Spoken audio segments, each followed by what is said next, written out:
Hi, hello, happy Sabbath and Shabbat Shalom. I was supposed to get this done last week. I have a 1-inch bolt that I'll hopefully tomorrow do a video of me putting on there and making that proper. Again, that's my Mr. O'Malley spike designed specifically for his massive power. Hopefully it's adequate.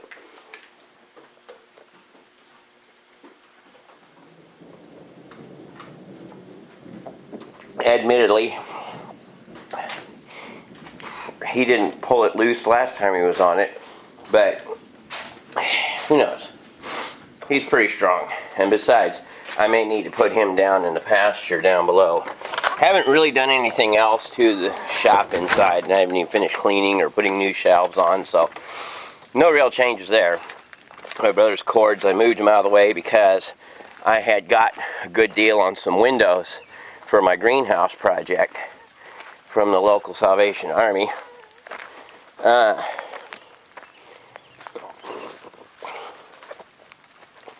And so I'm like, hey, I'm going to turn down a good deal like that. Saw those windows in there, and all the glass is intact on them. Some of the screens are empty, but the glass is intact, every bit. And there's 6 of them, and that was $6. So I'm like, yeah, all that for $6? You bet. I don't know if it'd be worth $6 of aluminum, but as a window for my greenhouse project it is. And again, I still got those windows, and I got all the shower doors, so a little at a time make myself a little portable greenhouse. So yeah, grapevine. I left that there. That's intentional in a way, because although it came up by its own, I don't want to get rid of it. So I'm just train it up where I can, eventually when it gets big enough, I'll strap it to the post and train it up on the roof, maybe even up through there. Anyhow, so that, another $5 worth of steel, that bed frame. Again, if you've priced any steel lately, it is outrageous. That much angle iron, it would set you back about $100. So I get it for $5 from the Salvation Army. You bet. I guess there's one thing. I mentioned it briefly. I think maybe I didn't. Anyhow, I'll mention it now since I'm here. By the way, there's some again the golden alfalfa. Beautiful stuff. It'll flower for a while. We got various forms of alfalfa / Lesbedeza around here. It seems to be a really good soil and climate condition for that. By the way, there's still shelf pieces and stuff, wood waiting to be made into more shelves. So I have some of the materials, I just got to get around to doing it. I got me a big box of stuff, and I got some filters cheap. Got me some saws and a hard hat cheap. Back in there's a bag I don't want to open up, but it's got 9 brand new house registers. They're all white. They're like 7 of them are identical. One's kind of small, one's kind of skinny, and one's kind of a little short. But they're just little house wall or floor registers to keep bugs and stuff out of your ventilation, and little kids, cats and dogs. So this thing, 450 watts rated. We always consider them a 500 watt unit. High intensity direct sodium vapor lamp, street lamp, $20. Very good. That will go into use either out here in the parking lot, but probably, since I don't like working in that kind of light, I'll probably use it downstairs as a way to illuminate the field so that I can protect my animals when they go down there. $20 for that thing. New. They're easily $500 or $600 still. Even the Chinese made ones. So that shelf still sitting out here in the rain, and it will probably for several days. I don't see them yet. I planted 2 old gnarly potatoes that were sprouting in here. Hopefully they'll end up like this little beauty right here that's really getting along. Hopefully I'll be able to get that up and put a high pot on it, and because it's an indeterminate, hopefully it'll end up making just loads of spuds. The cherries, again, are still holding a lot of their fruit, which is amazing, because usually by now they'd have pretty much been devoid of all fruit. Of course, the onions, putting on seeds, normal, because we have this wonky weather we have now. And then, of course, let's go up here and see about the gladiolas. Crepe myrtle finally opened up. I am so glad. I've been so busy I haven't been able to walk over here and look very much. Anyhow, so, and there's a storm rolling in, so that's why I'm not going to go downstairs. I'm not going to let this get too terribly long and drawn out. Not that many changes this week anyhow. Of course, the purple coneflowers, echinacea, are still opening up. This lovely bush is doing its best to make a beautiful show. There's more purple coneflowers. Where's my gladiolas? There they are. And again, they're still not putting up any sense of flowering yet. The surprise lilies are starting to go into their middle dormancy. These are such nice, brilliant flowers. It's almost a shame they only last a short period of time, because boy, could you imagine having a hedgerow of those. So, late blooming irises here, some kind of lighter medium purple color.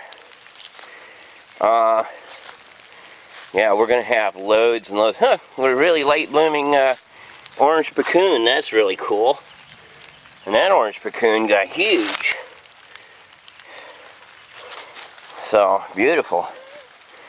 And that one did too. I was saying they're related to butterfly weed, but somebody said they're related to some other plant. But they look, when they fully mature, they look very much like it. But oh, they said they were part of the milkweed / dogbane family, and that seems pretty weird. They really don't look like a milkweed dogbane type leaf or flower structure, either one. So I'm not too confident in that particular article's opinion of orange puccoon. I'm still of the strong belief that they are, in fact, a form of the butterfly weed. And I could be wrong, but that's my story and I'm sticking to it.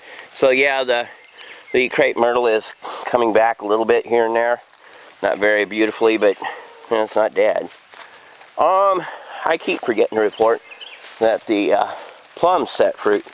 And they have, and I haven't sprayed them, so they'll probably all get drilled by the wasps, the fruit wasps, get in there and get them. Maybe next year I'll have my act together well enough to spray them and keep them from getting jabbed. I don't know if anybody cares to actually see a little green cherry plum, especially if they've seen them a lot before, but there's another little iris still blooming. This is as far downhill as I'm going to go. You hear the thunder maybe.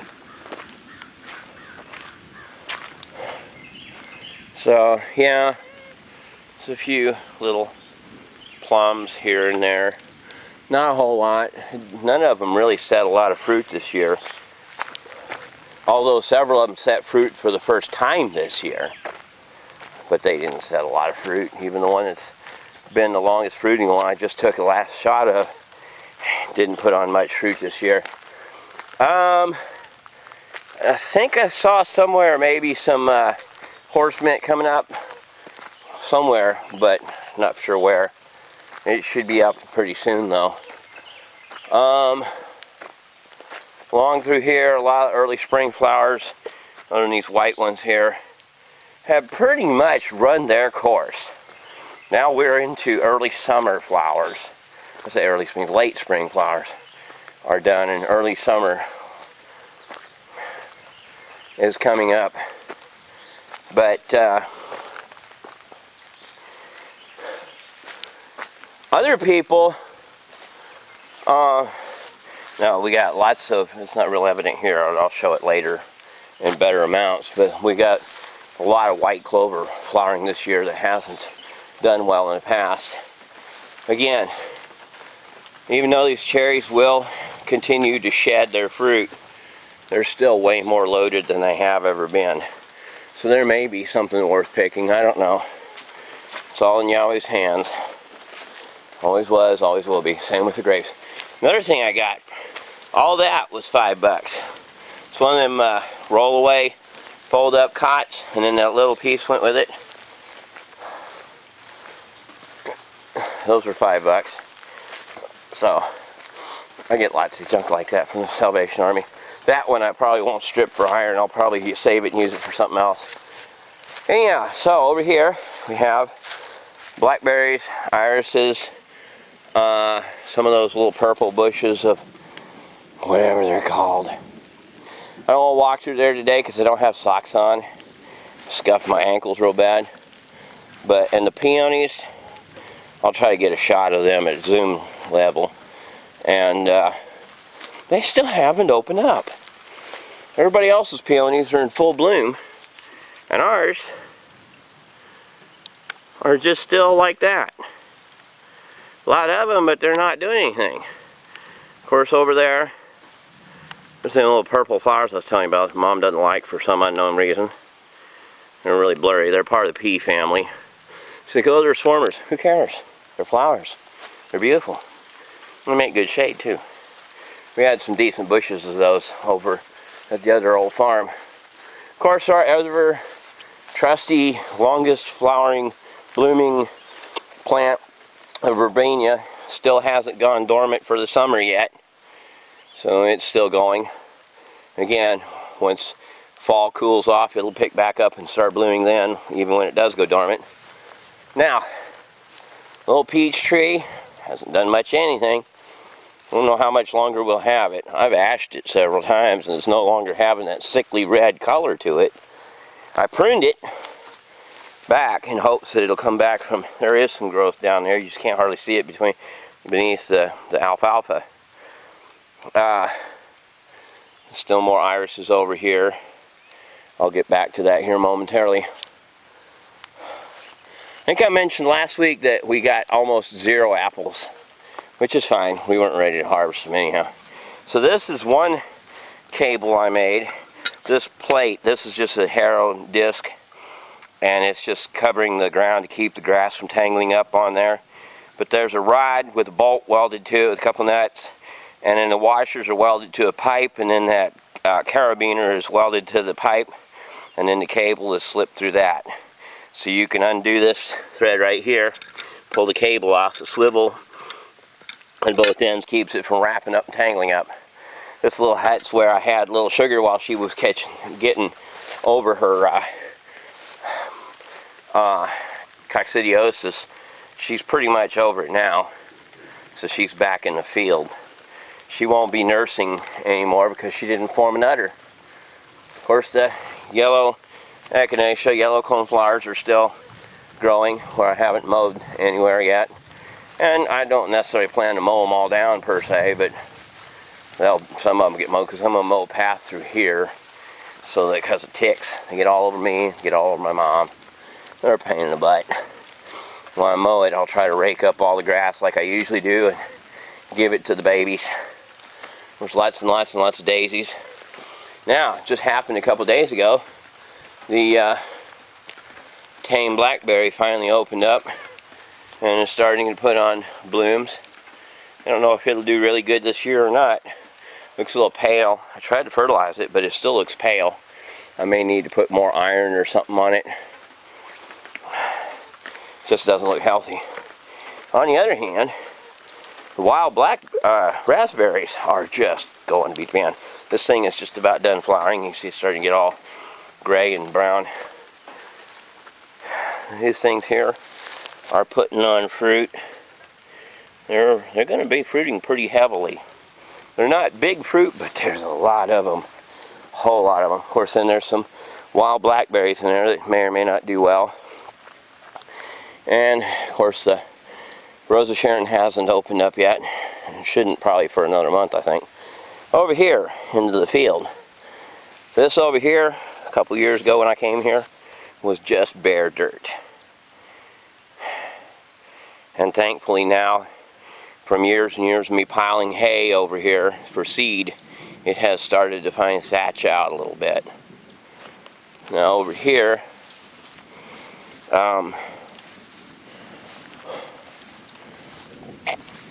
oddly enough, the winter rye is only just now going to seed, and it's May 2nd or 3rd or 4th, and then yeah, and then of course the Bermuda grass, which oddly enough was up in February, is really going to beat the band.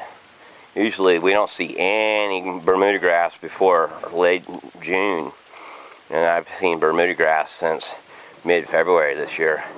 So hopefully it'll really get entrenched this year.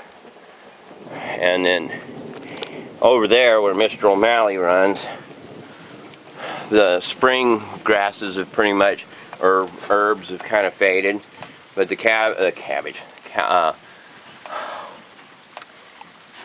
clover is filling in. Over here I got a big wild lettuce that hopefully nobody sees and eats before I get to it. And some dock, which something got in here and ate the tops of some of it. Some of it's getting to go to seed. Wish I had a whole field of dock. Makes good high protein, high fiber, low carbohydrate flour. And you don't even have to shell it. So here, this thing is loaded down. It's hard to see here, especially without pointing the camera towards the rain and getting water on the lenses. But it's really loading down with flowers this year. Of course, the little munchkins in here, busy munching away. I don't know what I can see in here except that I'm out of grain. I was supposed to get some Friday, and I got out too late, and before they closed, and well, too late. There's Chestnut. She's clearly appearing to be pregnant. Here's a chestnut. And then you get a little different view of the field where the babies are. The clover's really standing up. Here's a chestnut. Here's a chestnut. You gonna be a mama again? Yes. Anyhow, got more fly traps I need to put out because the flies are getting pretty thick. The problem is you get warm rain, produces lots of flies. My pet tomato plant is growing taller, but not making a whole lot of change in the fruit. The fruit's growing just really slowly.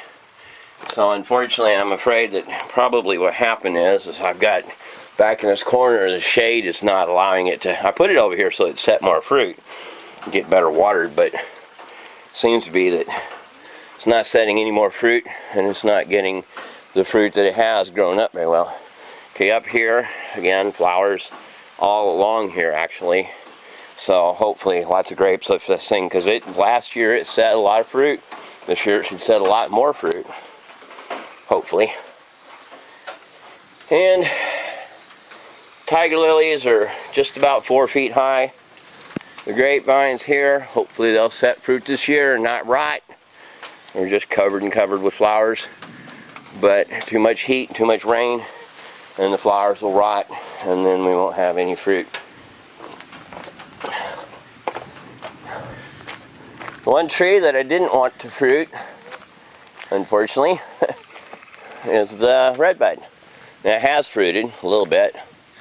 Not all the blossoms were killed. I don't know if that's a squirrel or a bird.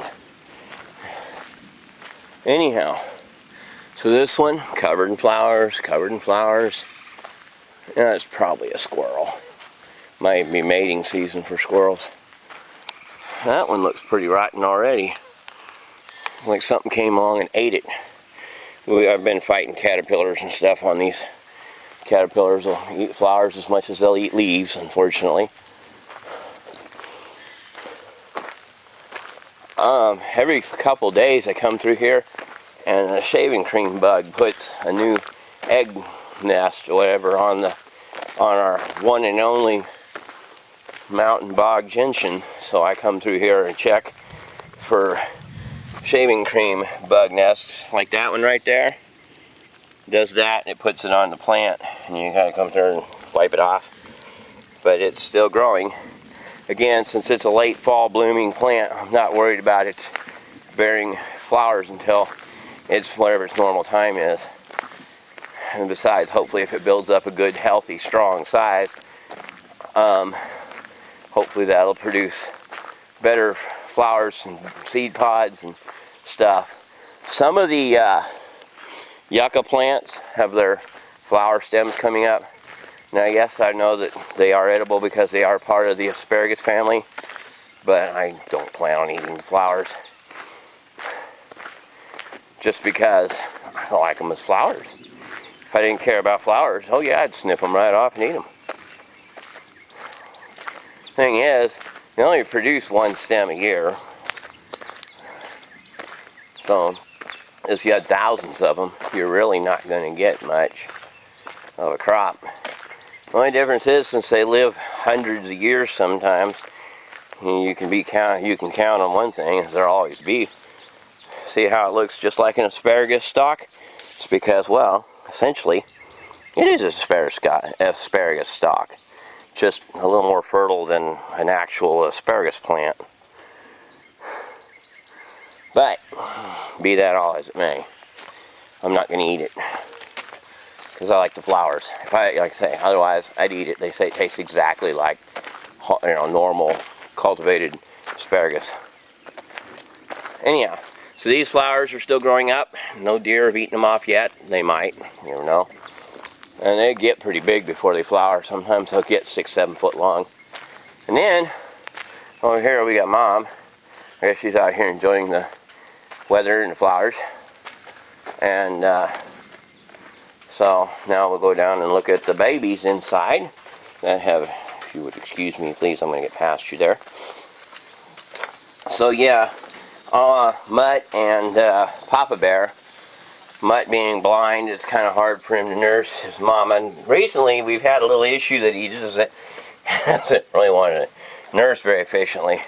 He was better at it when we started, and we have to really work at it to get him to nurse. He'll eat a bunch when he's in the mood, but until he's in the mood, you practically got to poke it down his throat, feed him with a tube. Anyhow, so there is Mutt and Papa Bear, and they will eat just a touch of hay. Papa Bear, he ain't that Papa Bear. Yeah, there you are. When he curls up just like right, he looks like a little lop-eared bunny. Of course, Mutt, still blind. His cornea's cleared up, but his lenses haven't. So we don't know if he's going to be permanently blind or not. It's too soon to tell. Only after years and years. So, in here, again, my, we'll call it asparagus too, since, well, it's part of the asparagus family as well. The spider plants are coming along just fine. Really hopping up there and really getting to it now that they've recovered from under the ground. And then all these two are still growing better. These are, a couple of them are coming up a little at a time.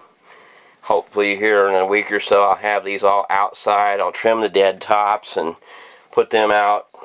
Probably for the moment I'll put them on the back of my flatbed truck. And then I'll take them off when I need to go. And again, those need to be repotted real bad like. But I'll put them on the back of the truck, set them down on the ground while I'm out going around getting hay, and then put them back on the truck when I'm back home. So this has some grapefruit seeds in it. I don't know if they're going to sprout or not.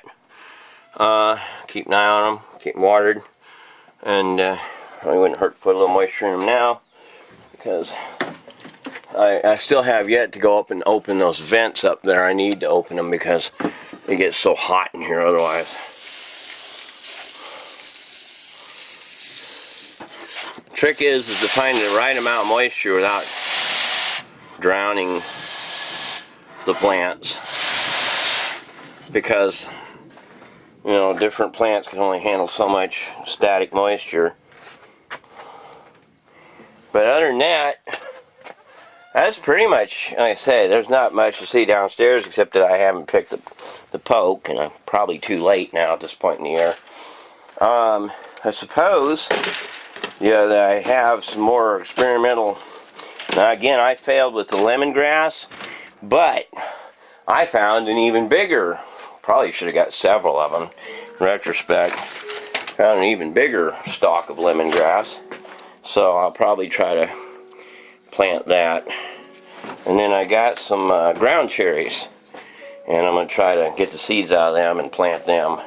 they're just oozing sugar. They're sticky all over. But yeah, that's pretty much everything for this week. So we will see you in the next report.